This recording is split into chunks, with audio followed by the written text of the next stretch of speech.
इस खबर के दो पहलू हैं। पहला पहलू जंगी ताकत दिखाना और दूसरा अपनी आर्थिक शक्ति दिखाना, जो कि रूस लगातार कर रहा है यूरोप को उसकी एनर्जी नीड्स की पूर्ति ना करते हुए, जिसको लेकर अमेरिका उस पर दबाव बनाना चाह रहा है। एलएसी पर लगातार तनाव बना हुआ है। पूर्वी लद्दाख से लेकर अरुणाचल प्रदेश और उत्तराखंड तक सीमा जो है वहां पर चीन साजिश रच रहा है। पूर्वी लद्दाख में सरहद के पार ड्रैगन ड्रोन उड़ा रहा है। दूसरी तरफ अरुणाचल में घुसपैठ की कोशिश की तो भारतीय शूरवीरों ने खदेड़ दिया। इस साजिश के बीच आज शांति समझौते के लिए दोनों देशों की बैठक हुई है। कमांडर्स लेवल की बैठक में विवादित मुद्दों को सुलझाने का जिक्र हुआ है। हम आपको बताते हैं कि दिन भर चली बैठक में कहां बात बनी और कहां पेच फंसा रह गया।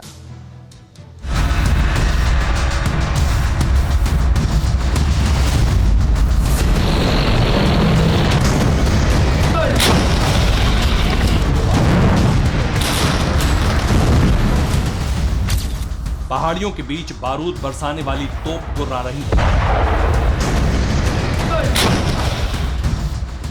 सरहद के ऊपर ड्रोन मंडरा रहे हैं। मेड इन चाइना साजिश बढ़ रही है। चीन की सेना बॉर्डर के पार अपनी ताकत आजमा रही है।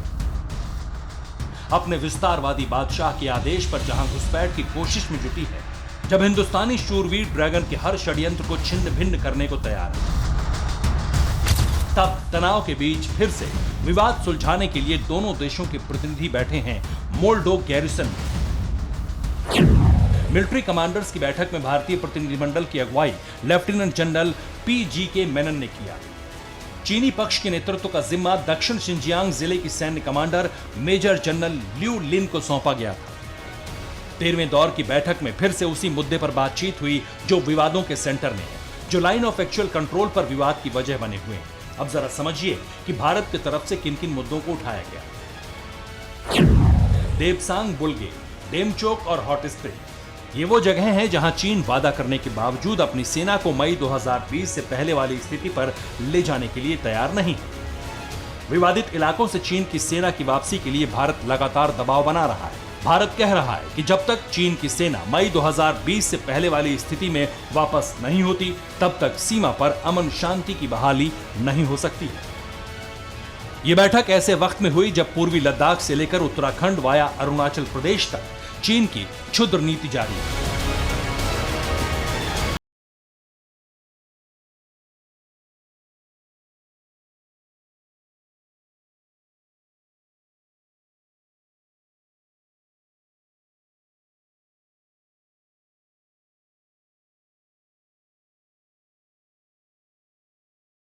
पंद्रह गोले दाग सकती है। K9 वज्रतोप पूरी तरह से हाईटेक सिस्टम से लैस होती है। ये जंगबाज 60 किलोमीटर प्रति घंटे की रफ्तार से चल सकती है। भारत ने अपने कन्वेंशनल वॉरफेयर यानी आप कह सकते हैं कि जमीनी लड़ाई के लिए मजबूती हासिल कर ली है, बल्कि अपने एयर डिफेंस सिस्टम को भी, एयर डिफेंस को भी कितना ज्यादा मजबूत किया हुआ है। यही वजह है कि चीन लगातार 1.5 साल में भारत की सभी बातों को माना है, बल्कि ये भी कि जो चीन सरप्राइज देने की कोशिश कर रहा था, इन्हीं डिप्लॉयमेंट की बेसिस के ऊपर भारत ने ना सिर्फ चीन को एक काउंटर सरप्राइज दिया, बल्कि ये भी दिखा दिया कि भारत की ऑन ग्राउंड और एयर डिफेंस सिस्टम कैपेबिलिटीज चीन से कई गुना आगे और मजबूत बन चुकी है। K9 वज्र एक ऐसी बख्तरबंद तोप है जो पलक झपकते ही एक ठिकाने पर हमला करने के बाद दूसरी जगह अटैक कर सकती है। मौजूदा वक्त में कॉम्बैट ऑपरेशन को अंजाम देने के लिए K9 वज्र तोप का ही इस्तेमाल किया जाता है।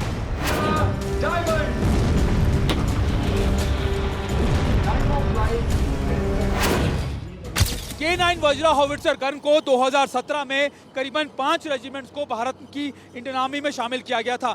मकसद था कि भारत को एक ऐसी आर्टिलरी गन चाहिए थी जो ना सिर्फ दूरगामी इलाकों में, खास तौर पर पहाड़ी इलाकों में इसको ले जाया जा सके, बल्कि इसकी रेंज भी बहुत ज़्यादा हो। करीबन 5 रेजिमेंट्स को आ जाने के बाद भारत ने और कई रेजिमेंट्स को शामिल करने की पूरी प्रक्रिया शुरू कर दी है। माना जा रहा है कि 40 और ऐसी आर्टिलरी गन्स को जल्द ही इंडियन आर्मी में शामिल किया जाएगा। महत्वपूर्ण बात यह कि ये हॉविट्जर गन 155 mm और 52 कैलिबर की ये गन इसलिए इंपॉर्टेंट है क्योंकि आने वाले वक्त में इन गन्स को खास तौर पर इन इलाकों में ना सिर्फ डिप्लॉय करने के लिए, बल्कि दूसरे फॉरवर्ड मोस्ट इलाकों में, यानी वो इलाके जो हमारे नॉर्दर्न बॉर्डर्स हैं या फिर आप कह सकते हैं कि पहाड़ी इलाके हैं, उनमें भी डिप्लॉय किया जाएगा। पहाड़ी इलाकों में अक्सर ऐसे रोड्स को, इंफ्रास्ट्रक्चर को भारत ने डेवलप किया है जिसको लेकर खास तौर पर 40 से 50 टन के इन आर्टिलरी गन्स को या टैंक्स को आसानी से मूव किया जा सकता है।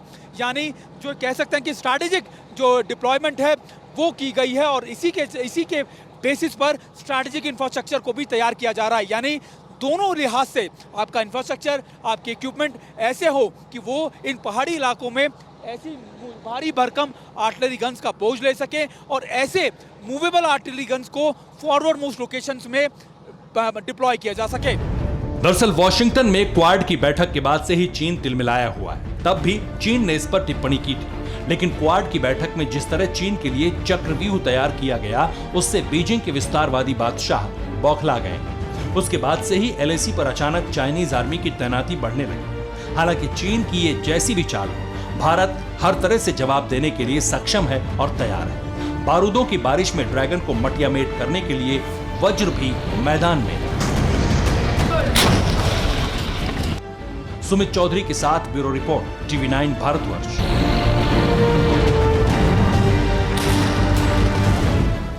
परवाह देश की, सोमवार से शुक्रवार रात 10 बजे TV9 भारतवर्ष पर।